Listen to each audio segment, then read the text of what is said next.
매번 상대와의 관계에서 상처를 받고 그로 인해 자꾸 자기만의 공간으로 숨어들려고 하는 당신. 어떻게 하면 상대와의 관계에서 상처를 받지 않고 온전한 교제를 나눌 수 있을지를 고민하는 당신이라면 무례한 사람에게 웃으며 대처하는 법이라는 책을 추천합니다. 같은 말을 들어도 어떤 사람은 상처를 받고 어떤 사람은 그냥 웃어 넘기는 사람이 있습니다. 예민해서 상처를 받고 무뎌서 상처를 받지 않는 것일까요? 그렇다면 왜 예민하게 반응을 해서 불필요한 상처를 받는 것일까요? 궁극적인 이유는 자존감 때문입니다. 자존감이 높은 사람은 자기애가 강해 치유하는 능력이 뛰어납니다. 그래서 어떤 말을 들어도 크게 상처를 받지 않고 받는다 해도 금세 회복됩니다. 그러나 문제는 자존감이 낮은 사람이 문제입니다. 자존감이 낮은 사람은 일상적인 대화에서조차 상처를 받습니다. 심지어 자신에게 칭찬하는 말에서도 상처를 받기도 합니다. 칭찬을 있는 그대로 받아들이는 것이 아닌 저 사람 날 비꼬나? 라고 곱씹으며 오해하는 경우가 있습니다. 자존감이 낮은 사람은 어느 날 갑자기 자고 일어나 보니 자존감이 낮아져 있는 것이 아닙니다.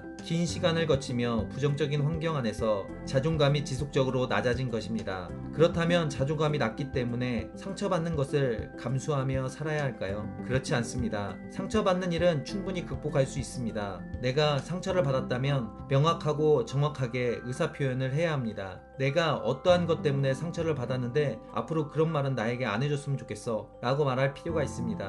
대부분의 사람들은 타인에게 상처 주기를 원치 않습니다. 대부분 모르고 상처를 주는 경우가 많기 때문에 상처받는 부분에 대해 말해준다면 처음에는 모르고 상처를 줄지 몰라도 다음부터는 주의해서 말을 합니다. 그런데 자존감이 낮은 사람들의 특징은 이런 말 자체를 하기 두려워합니다. 왜 너만 그러니? 너무 예민한 거 아니야? 그런 말을 하다니 참 예의가 없구나 등등 다른 사람의 평판을 너무 의식한 나머지 자신이 상처를 받는 쪽을 선택합니다. 나만 참으면 되는데 라는 생각으로 그런 상황들을 참고 인내합니다. 그러나 알아야 합니다. 이런 일이 계속 반복되면 나 자신을 너무 피폐하게 만든다는 사실을요. 세상에 나의 가치보다 우선시 될 수 있는 것은 그 어떤 것도 없습니다. 그러기에 다른 사람의 평판에 의식하여 상처받을 이유는 전혀 없습니다. 그런데 말할 때 주의해야 할 점이 있습니다. 더 이상 상처를 받지 않겠다고 마음먹고 감정을 표현하는 경우 표현이 서툴러 타인을 배려하지 않고 자신만의 입장만을 표현하는 경우가 있습니다. 상황이 좋지 않은 경우 나의 말에 의해 상대가 상처를 받고 그 상처로 인해 내가 다시 상처를 받을 수 있습니다. 그러기에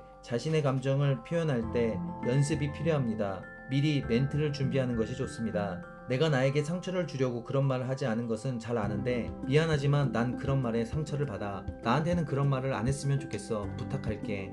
이런 식으로 멘트를 미리 준비하고 연습하는 것입니다. 때론 유머를 섞어가며, 때론 웃으면서, 때론 정중하게, 때론 단호하고 명확하게 상황에 맞게 가장 최상의 방법을 선택하여 말하는 것이 좋습니다. 일반적으로는 미안해, 내가 나의 말에 상처를 받을 줄 몰랐네, 앞으로 주의하도록 할게 라고 상대가 말을 합니다. 이렇게 되면 해피엔딩입니다. 그런데 그렇지 않은 경우도 있습니다. 우려했던 대로 왜 너만 그러니? 너무 예민한 거 아니야? 등의 반응을 보이는 경우가 있습니다. 사실 이런 사람들은 무례한 사람들입니다. 상처는 가해자가 아닌 피해자의 입장에서 봐야 하는데 무례하게도 가해자인 자신의 입장에서만 보기 때문입니다. 이런 무례한 사람의 말은 마음에 둘 필요가 없습니다. 무례한 사람에게는 잘 보이려고 노력할 필요도 없습니다. 무엇보다 무례한 사람과는 관계를 지속하기 위해 노력할 필요는 더더욱 없습니다. 나에게 지속적인 상처 주는 무례한 사람과의 관계는 정리해야만 합니다. 사실 이런 무례한 사람이 나에 대해 어떻게 생각할지 신경 쓸 필요도 없습니다. 괜히 무례한 사람까지 신경 쓰며 감정 낭비할 필요가 없습니다. 혹시 나에 대한 부정적인 평가를 들었다면 너무 의식하지 않길 바랍니다. 세상의 평가가 언제나 옳은 것은 아닙니다. 서태지와 아이들이라는 그룹이 1992년 4월에 특종 TV연애라는 프로에 신인 그룹으로 소개된 적이 있습니다. 신인 그룹이다 보니 사기 차원에서 점수를 후하게 주는 경향이 있었는데 그럼에도 불구하고 10점 만점 중 7.8점이라는 최하위 점수를 받았습니다. 그러나 지금 서태지와 아이들이라는 그룹은 어떻습니까? 전설적인 그룹이 되어 있지 않습니까?